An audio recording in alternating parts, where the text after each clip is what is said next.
Hello YouTube! So we're back with another Street Fighter 6 video and we're going to talk about the corner.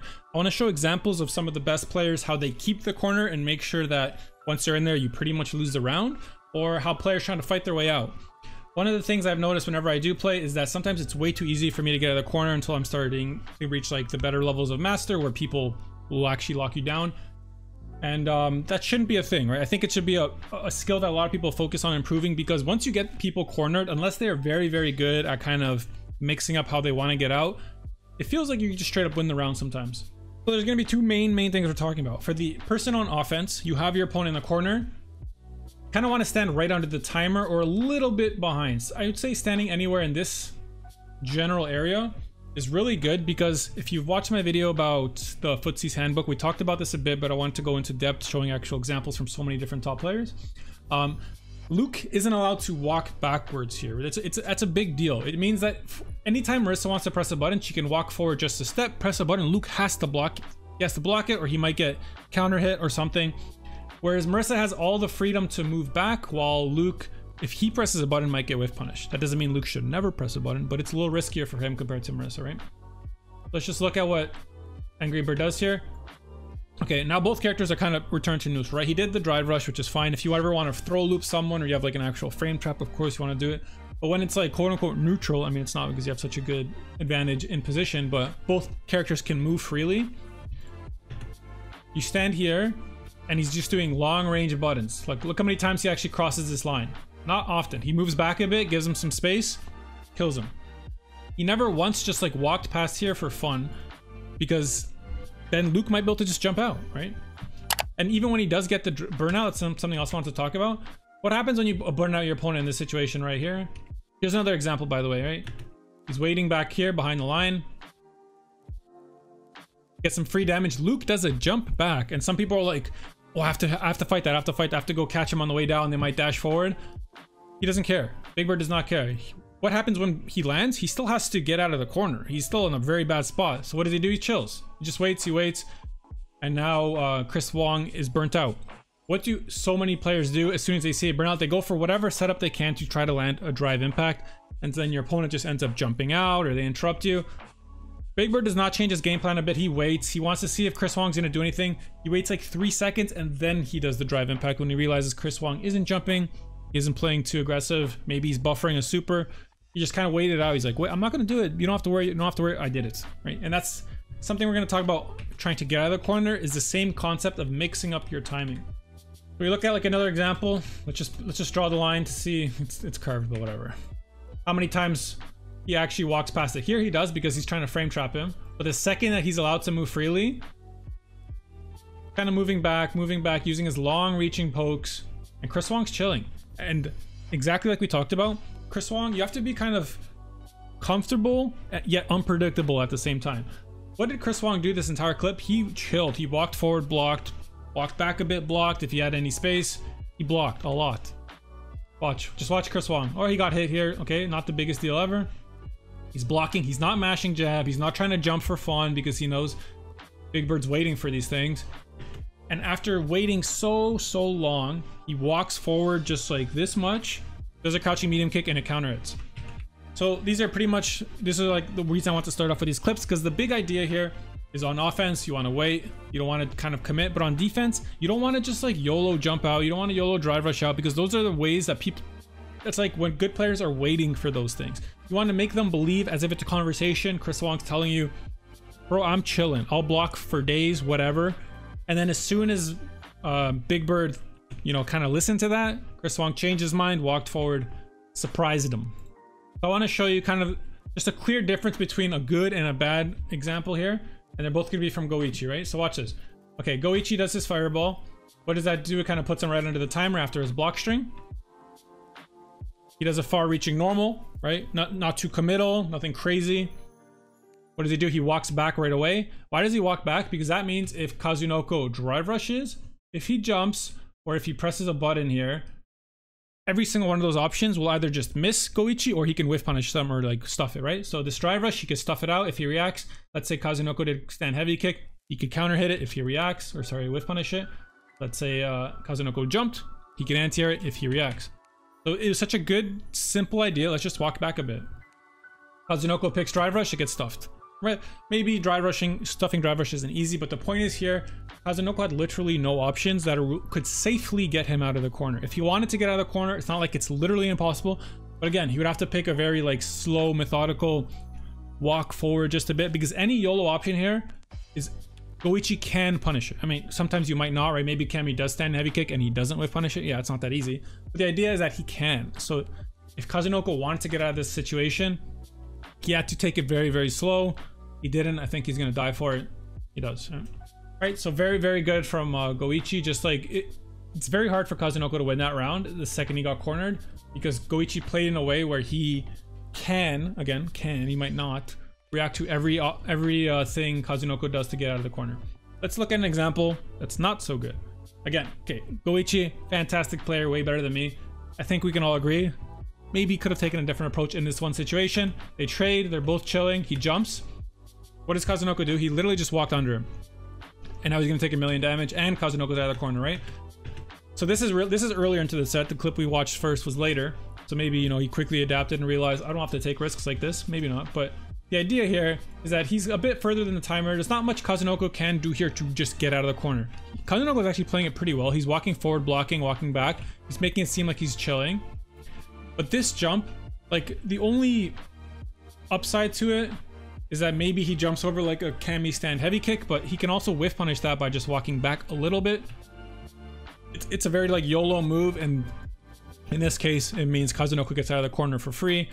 So kind of the lesson here is when you are the person with corner control, don't feel the need to just like, I have to hit him right now. It's the opposite. The other person needs to get out of the corner. You're chilling. You're whatever, you know?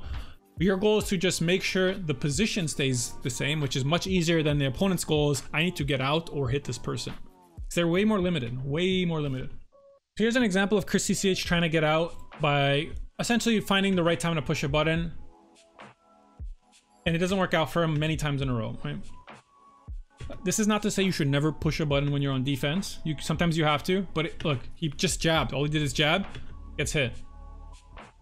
Look at the freedom Punk has. He's walking forward, back. Chris CCH can't do that. He cannot walk back. He cannot make Punk whiff. He does land a jab this time, by the way, but no conversion. Waits. He has all the space in the world. Punk's not feeling too pressured. Chris CCH is a little pressured. He's like, I gotta fight my way out. Punk's waiting under here, but he's still being kind of aggressive. Walking back, walking back. Chris CCH whiffs a jab. Gets countered. Like, it feels almost helpless from Chris CCH. Like, he's picking okay options, right? It's not like he's just like smashing his buttons for fun. He thinks this is a chance where Punk might try to walk forward or steal a turn, and it's just so hard, which is why playing kind of the patient under the timer gameplay in the corner is so strong. This time he takes a very similar approach. He's gonna press a button, but I feel like a little more methodical. This is like, I think, one round later. Let's just watch what he does here. I'll actually slow-mo it just a bit. Watch this. This time he's kind of just inching his way forward. Walk, block, walk, block, walk, block. Right? Watch. Walks forward, back, blocks, walks forward, blocks. Punk whips a move, blocks. And now, after blocking so many moves, he blocked a move that left Punk -4, which he can't punish. Right here. Okay, Punk is -4. Chris CCH knows he can't punish this. He doesn't really want to press a button for fun. So what does he do? After walking and blocking for so long, he's kind of told Punk, I'm chilling, I'll walk forward, block, I'll walk forward, block. This time, walks forward, counter hits Punk, because he realized I blocked a move where I'm plus, I don't have to just try to swing because I'm still in a bad spot where Punk can walk back. So he walks extra forward, very similar to the clip we saw earlier with Chris Wong, where he tells Punk, essentially, he quite literally almost tells him, you can imagine they're talking to each other, saying, I'm chilling, I'm just gonna walk forward, block. Finds the perfect spot to walk forward and actually press a button after he made it seem like he's just gonna block all the time. Gets the hit, works his way out. Side swaps for no meter because he's Ken Masters. And there you go, he made it his way out of the corner. What could have been a literal round ending situation, he now turns on its head. And now he gets to throw loop, he gets to stand under the timer if he wants. And that's great. This isn't like a big analysis here. This is just, we've talked about this in throw loops in general. It doesn't have to be a literal throw loop, but I just want to talk about why being under the timer is such a big deal. Okay, so Punk goes for a throw loop situation here. Idom jumps out. Punk's ready. That's great. What does this mean? Punk did how much damage? Okay, so Punk did this much damage, right? I don't know how much Juri's DP does, probably like 100 something. But now Idom is out of the corner. Any day of my life, I will take that much damage to get out of the corner, because as we've seen, being in the corner can just cost you the entire round. Now, he's still going to get up into this. I mean, he counter hit him. And it's just a good spot. So now, this isn't to say you should never throw loop someone. Throw loops are very strong, and we all know that. This example itself, like what's literally happening on the screen, is less to do with what I want to speak about here. Because throw loops, you should do them. If they jump over you, unlucky. But in a situation where you're not, you know, pressuring them on wake up, you're both kind of in neutral, freely allowed to walk. If you stand somewhere here and your opponent's cornered, all their buttons will probably reach you. They don't have to be worried about like you walking back because you're just too close to them. And if they jump, this exact same situation would happen. Whereas in a situation where you're standing under the timer here, your opponent is scared to press a button because it might whiff because you're so far away you can walk back a bit. If they jump and you DP them, they're back in the corner.